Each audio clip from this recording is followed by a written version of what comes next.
Baik, sekarang kita akan diskusikan soal Partai Demokrat polemiknya. Sebelum kita akan bahas dengan Mas Revo, kita coba dengar dulu apa pernyataan dari Menkumham Yasona Lawli berkaitan dengan polemik Partai Demokrat. Kepada salah seorang pengurus Demokrat kemarin saya pesan, tolong Pak SBY dan AHY jangan tuding-tuding pemerintah begini. Tunggu saja, kita objektif kok. Jangan main serang yang tidak ada dasarnya. Ya, Mas Revo, itu pernyataan Yasona. Pak SBY dan AHY jangan tuding-tuding pemerintah karena dia meyakinkan bahwa pemerintah akan objektif. Ini kan sekarang semuanya ada di Kemenkumham untuk mengesahkan mana yang kira-kira kemudian menjadi Partai Demokrat yang diakui oleh pemerintah. Sebetulnya ada undang-undang parpol yang bisa menjadi acuan. Bisa menjadi sangat mudah, Mas Revo, karena ada undang-undangnya. Tapi tafsiran politik seringkali berbeda. Apa yang kita soroti, Mas Revo, sebagai media dari Partai Demokrat yang sekarang sudah masuk babak di mana akan menunggu keputusan dari Kemenkumham? Ya, kalau misalkan kita bicara secara yuridis kan kita tahu bahwa penyelesaiannya sangat mudah gampang, gitu ya. Kalau misalkan kita menyaksikan dialog-dialog di newscast dalam sepekan ini, misalnya ketika mengundang Profesor Hamid Awaludin, kemudian Ferry Amsari dari Pusako Universitas Andalas, gitu ya, itu kan sudah jelas bahwa kalau misalkan ini diselesaikan dengan mekanisme internal undang ADART partai, maka udah clear gitu kan bahwa KLB kemarin tidak diakui, tidak sah gitu. Nah, kalau misalkan kemudian diselesaikan dengan undang-undang partai politik juga sama gitu kan, partai KLB kemarin juga akan dinilai tidak sah gitu.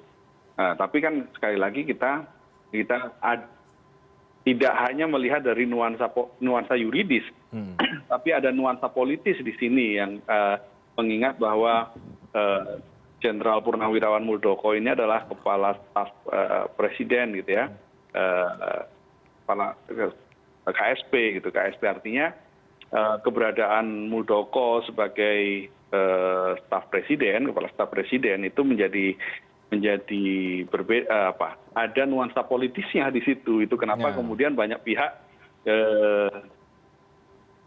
tidak bisa tidak mengaitkan ini dengan nuansa politisnya, yang kemudian menjadi batu ujian buat Kemenkumham gitu. Apakah nanti Kemenkumham bisa menyelesaikan persoalan dualisme di Partai Demokrat ini sesuai dengan undang-undang yang ada, atau justru kental nuansa politisnya.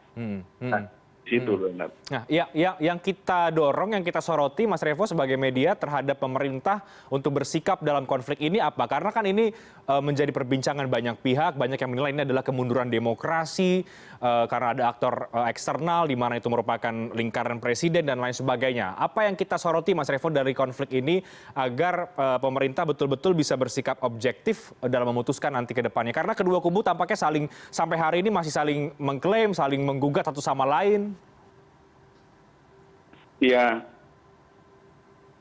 kalau misalkan kita melihat dari ini kan bukan persoalan yang pertama kali gitu ya, di dualisme di tubuh partai gitu. Ya. Kita tahu ada kasus-kasus serupa mulai dari zaman ketika dulu misalnya PDI misalnya di zaman tahun 96 gitu ya, ada PDI Omega dan Suryadi yang kemudian berujung pada munculnya partai baru PDI Perjuangan.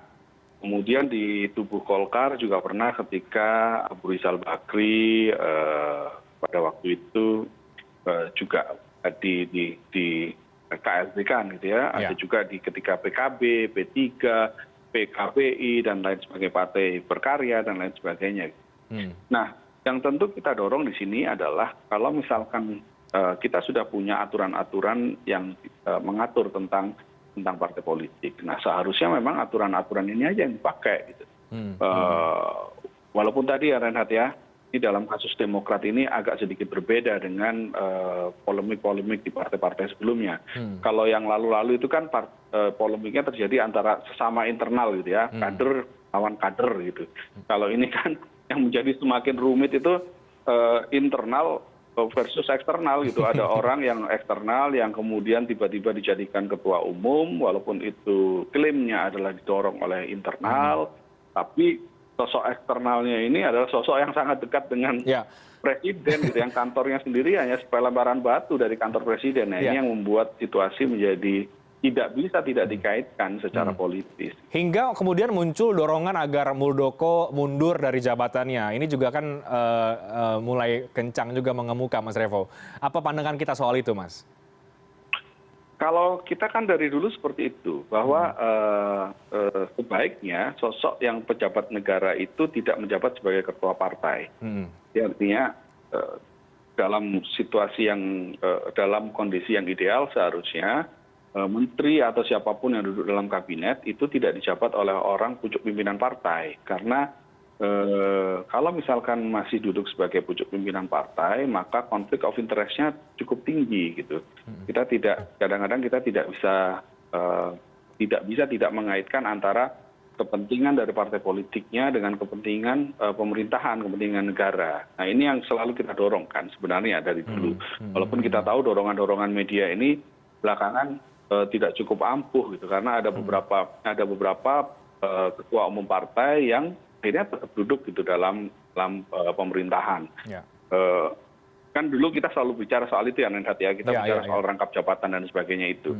Nah, dalam kasus ini pun ketika misalkan kita tetap konsisten dengan dorongan kita, maka sebaiknya ketika Jenderal Muldoko itu sudah bermain politik, maka sebaiknya juga mundur dari atau memilih salah satu lah gitu, memilih salah satu, mana akan fokus di partai politiknya atau fokus dalam duduk di pemerintahan. Oke, menarik Mas Revo. Terakhir, Mas Revo, ini juga mungkin menarik untuk kita diskusikan agar ada perspektif yang baru kepada masyarakat. Yang tadi Mas Revo tekankan bahwa partai politik mengalami dualisme bukan 1-2 kali. Selain Demokrat ada banyak rentetannya. Partai yang baru sampai partai yang senior gitu. Ada masalah dualisme, perpecahan dan lain sebagainya. Apa otokritik kita terhadap pengelolaan parpol yang kemudian kerap kali berujung pada lahirnya dualisme kepemimpinan yang ujung-ujungnya nanti kemudian berujung di pengadilan atau meminta SK dari Kementerian Hukum dan HAM? Nah, itu dia. Memang dualisme seperti ini kan tidak mungkin, ini adalah sebuah keniscayaan sebenarnya. Jadi ada kemungkinan ada beberapa hal yang memungkinkan terjadi dualisme itu. Jadi ketika ada kubu yang tidak puas dengan kepemimpinan, kemudian menggalang kekuatan, sehingga mendorong terjadinya KLB atau pergantian kepemimpinan di tengah jalan gitu ya. Ini kan beberapa kali terjadi. Tapi kan kita tahu bahwa partai politik ini kan bukan organisasi biasa. Artinya bukan organisasi kelas real lah gitu ya. Partai politik ini adalah organisasi yang seharusnya sudah cukup dewasa. Itu kenapa setiap partai politik itu pasti memiliki ADART. Organisasi-organisasi yang besar pasti memiliki ADART yang matang, yang mengatur semuanya, mengatur hingga bagaimana misalkan syarat-syarat terjadinya KLB misalnya. Dan ini kan dalam kasus Partai Demokrat pun sebenarnya ADART-nya sudah mengatur gitu ya, dan kita tahu kemarin KLB KLB Sipolangit itu diklaim tidak sesuai dengan ADART yang sudah didaftarkan ke Kemenkumham ya, ADART tahun 2020 diklaim seperti itu. Nah, misalkan penyelesaian internal dan di undang-undang partai politik pun kan sudah juga mengatur tentang hal itu. Kalau misalkan terjadi KLB kemudian atau sengketa dalam tubuh partai itu harus diselesaikan secara mekanisme internal. Kalau misalkan tidak tercapai kesepakatan melalui mekanisme internal, silakan diselesaikan melalui pengadilan. Dan saya pikir kalau misalkan ini yang terjadi di Demokrat, tidak hanya di Kemenkumham, tapi kesadaran di kedua belah pihak, baik ini kubu AHY atau kubu KLB Sipolangit, kalau memang tidak bisa diselesaikan secara mekanisme internal, ya udah bawa aja ke pengadilan. Seperti mekanisme yang sudah ada.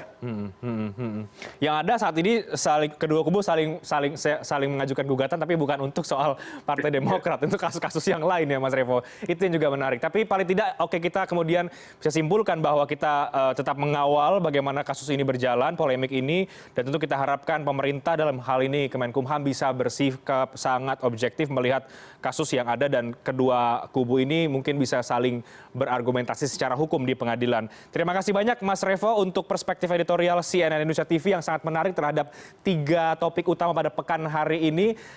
Mari kita akan kawal bersama ke depan seperti apa untuk isu-isu juga yang lainnya. Terima kasih banyak Mas Revo, sehat selalu Mas. Terima kasih. Terima kasih, Renat.